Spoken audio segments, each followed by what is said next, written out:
Halo, Assalamualaikum warahmatullahi wabarakatuh. Jumpa lagi di channel saya, Dahniar Astuti. Kali ini kita akan membahas tentang logika matematika. Apa itu logika? Logika adalah hasil pertimbangan akal pikiran yang diutarakan lewat kata yang dinyatakan dalam bahasa. Dalam kehidupan sehari-hari, logika mutlak diperlukan.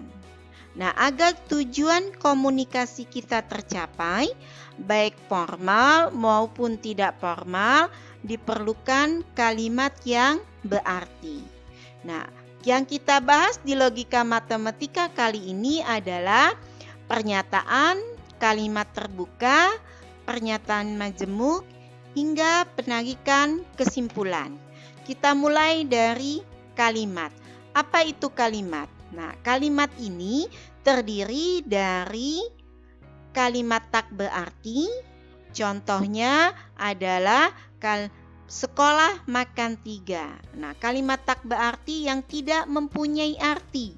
Sekolah makan 3. Nah, sekolah makan 3 ini adalah tidak memiliki arti karena sekolah adalah merupakan sebuah benda dan 3 adalah angka. Kemudian kalimat berarti yaitu terdiri dari A. Pernyataan atau kalimat deklaratif. Kemudian yang B. Bukan pernyataan. Nah, yang termasuk dari bukan pernyataan adalah kalimat tanya, kalimat terbuka, kalimat perintah. Apa itu pernyataan? Pernyataan adalah kalimat yang bisa ditentukan nilai benar atau salah, tetapi tidak kedua-duanya. Nah, pernyataan biasa disimbolkan dengan huruf kecil. Contoh A, B, V, Q, dan lain-lain. Contoh dari sebuah pernyataan. Nah, ada nomor 1 pernyataan S. Bali terletak di Pulau Kalimantan. Apakah benar Bali terletak di Pulau Kalimantan? Jelas tidak. Nah, artinya ini adalah sebuah pernyataan yang bisa kita nyatakan nilai kebenarannya, benar atau salah. Nah, untuk contoh yang pertama, pernyataan yang S ini yang berbunyi Bali terletak di Pulau Kalimantan memiliki nilai salah. Nah, sekarang kita lihat contoh yang kedua.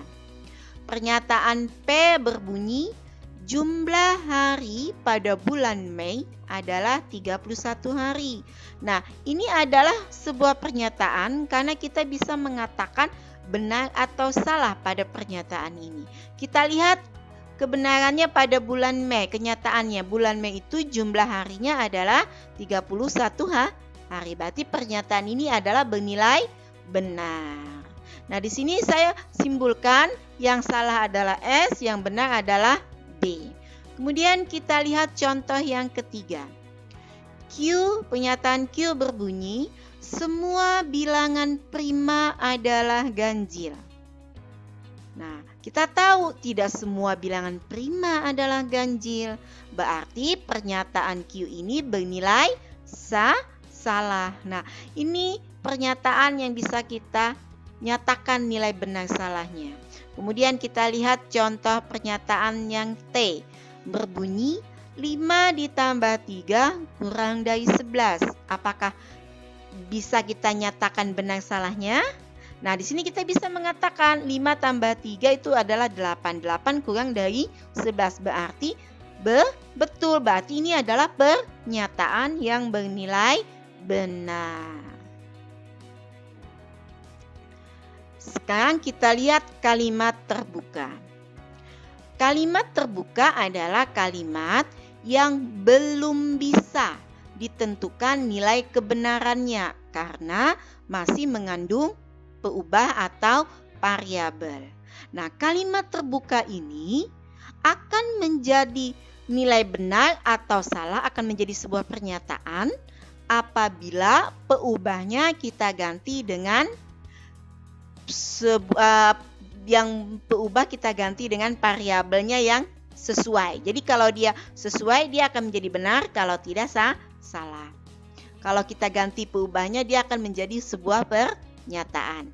Oke, kita lihat contohnya. Nomor 1, patung tersebut adalah patung pahlawan bangsa Indonesia. Nah, ini kita nggak tahu yang patung tersebut itu yang mana yang dimaksud. Nah, ini tidak bisa kita nyatakan benar atau salah. Nah, inilah yang disebut dengan kalimat terbuka tadi. Kita lihat contoh yang kedua pada matematika. 5P dikurang 10 itu sama dengan 15. P anggota A. Nah, kita nggak tahu ini P-nya berapa. Kalau P-nya kita ganti dengan suatu bilangan dan kita kalikan, baru kita bisa menyatakan ini benar atau salah. Dia akan benar apabila P ini diganti dengan berapa? Supaya di sininya 15. Berarti 5 dikali 5 adalah 20. 25 dikurangi 10 adalah 15. Jadi kalau masih dalam mengandung peubah, ini adalah merupakan contoh kalimat terbuka. Kita lihat contoh yang ketiga. X pangkat 2 ditambah 2X kurang dari 15 lebih dari 0. Nah, ini kita juga nggak tahu berapa nilai di sini karena ini mengandung variabel. Dia akan menjadi sebuah pernyataan apabila X yang ada di sini kita ganti. Apakah dia bernilai benar atau salah. Kalau masih seperti ini namanya kalimat terbuka karena mengandung variabel atau peubah.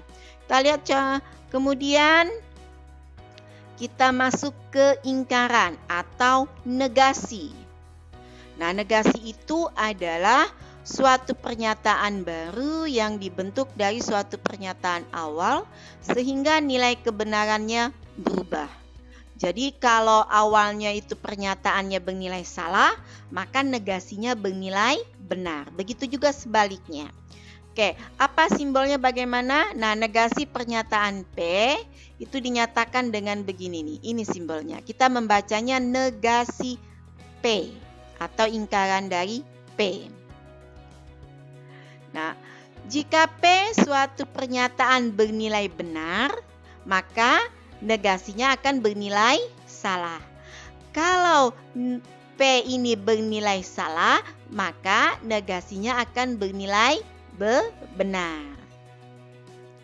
Nah, untuk mendapatkan ingkaran suatu pernyataan adalah dengan menambahkan kata bukan atau tidak benar pada kalimat. Nah, adapun tabel nilai kebenaran dari negasi adalah seperti ini. Apabila pernyataan P bernilai benar, maka negasi P nilainya akan menjadi salah.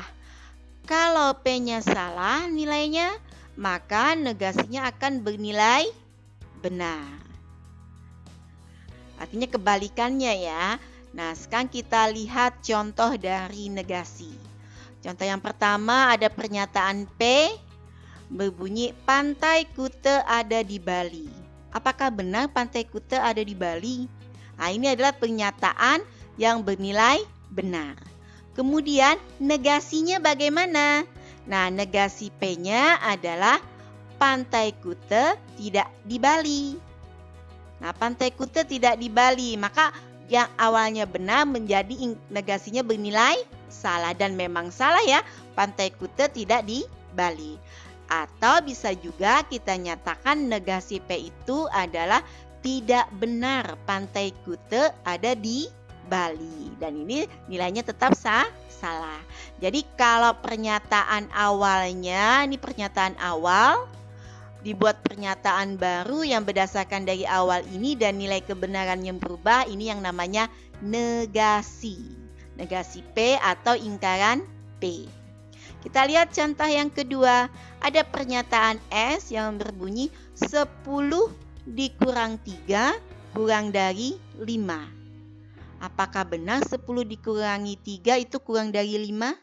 Nah, itu salah. Nah, bagaimana negasinya? Nah, untuk negasi dari S adalah tidak benar bahwa 10 kurang 3 kurang dari 5 dan ini bernilai benar.